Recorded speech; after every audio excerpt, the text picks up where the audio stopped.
Pinaka-concern natin ngayon, housekeeping. Kanyari natin. Ba't nakakalimutan natin maglinis na ulo eh? Pati mga lata, hinihingan nyo na. Hihingi nyo ba? Pasuyo na lang no, sino ba yung umihingi no? Higilan nyo na yan. Kung mahuli namin kayo, pasensyahan tayo no. Kaya maglilinis, maglilinis natin yun. Bago at pagkatapos pagtrabaho, maglinis tayo. Mahirap ba yun? Kahit 15 minutes lang, maglinis tayo sa area natin. Kasi napakapangit lagi, araw-araw na lang, lagi na yung concern, madumi yung area natin. Maliwanag yun? Mahina, maliwanag ka? Very good. Kaya yung mga nagpipray, pasuyo na lang, pag naglatag tayo ng bato, lagyan natin lagi ng cushion tape. May housekeeper kami nagsusunod ng cushion tape, pero dalawa lang yan. Hindi nila kaya lahat. Marami kayo, dalawa lang yung housekeeper natin. Kaya pasuyo na lang, patulungan na. Lalo-lalo na nagpipray, naglalatag ng bato, naglalagay ng bato, nagtatambak. Pasuyo, maglagay tayo ng cushion tape. Now, pasuyo na lang sa inyo lahat to.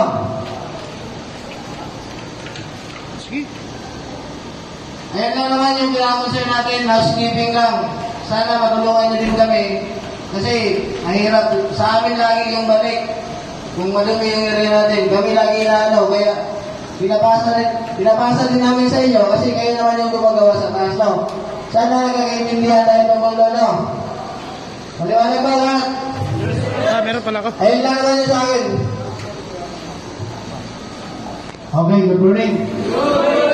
Ito, sana naman ito sa ating mga sa operator ng forklift. Pakiusap lang, during yung nadaan kayo sa mga rampa, di ba may mga steel plates tayo dyan. Pakiusap lang, pag natanggal natin, watchful tayo kasi nagiging isuwan yan sa atin. O yung tinatawag na site observation report. Pakiusap lang kasi last natanggal yung pinakatakip doon sa yung sa may kanal, di ba? Pag sa mga rampa, dito sa may Coach Lobby, Basement 1. So, maging aware tayo na. Next, meron tayong proposal regarding sa training. Doon sa mga sa mga helper, hauler.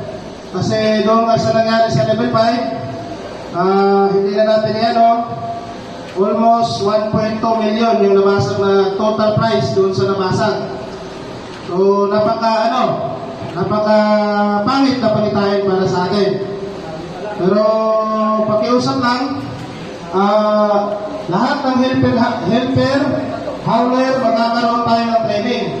Kasi based doon sa re-enactment na kinandak namin, nakita namin na doon sa handling at positioning, doon sa pag-handle, doon sa brakes pa lang, may mali na. Kaya lahat ng hauler o helper, mag-undergo kayo ng training, i-supervise kayo ng ating mga foreman, leadman, merong mag-ano ng mga PIC. Lahat ng nakatalaga sa hauling lang. Kasi pangit, pag maulit pa yun, hindi magandang pangitahin. Next, ngayon, may PIPBC tayo. Alam naman natin yung tinatawag na PLEGO o yung Play as you go. Pagkatapos natin magtrabaho sa ating mga kanya-kanyang pinagtatrabaho ang lugar, maging malinis naman tayo. Ngayon, ang tanong ko, ang area ba natin is malinis? Sino ang nagdudumi? Sino yung marumi na nag-iiwan ng kalat sa area? Yung admin ba natin sumusunod? Hindi. Parang hindi nakasagot. Okay, ito ang sinasabi sa atin. Tayo kasi umaasa lagi sa housekeeper. Tingin niyo ba yung housekeeper natin kaya kayong i-handle lahat? Ang housekeeper natin, iilan lang yan sila. Hindi namin sila tinano na para hindi na gawin yung trabaho nila. Pero para sa atin, yung good housekeeping, hindi niyo ba alam na may violation yan? Ang hindi pag-aalaga sa kapaligiran o yung poor housekeeping kung tawagin, meron tayong violation at may sanction din yan.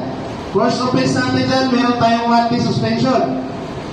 Kasunod naman, Kung i-implement natin yan, lahat tayo dito maubos. Kasi napapansin namin, lalong-lalo na mga liha, yung mga finisher, hindi ko naman nila lahat. Pero parang ano lang, pagtanggal, tapon, meron naman maglilinis dyan. Huwag natin gawin kaugalian yung gano'n mga kasama. Makinig tayo ng maayos. Ayusin natin. No? Ito nga pala. Napansin niyo yung pinost ko nung nakaraan doon sa level 5? Di ba? Magandang pangitain, magandang ano, na naging ano siya, nag-invest siya para sa kanyang sarili.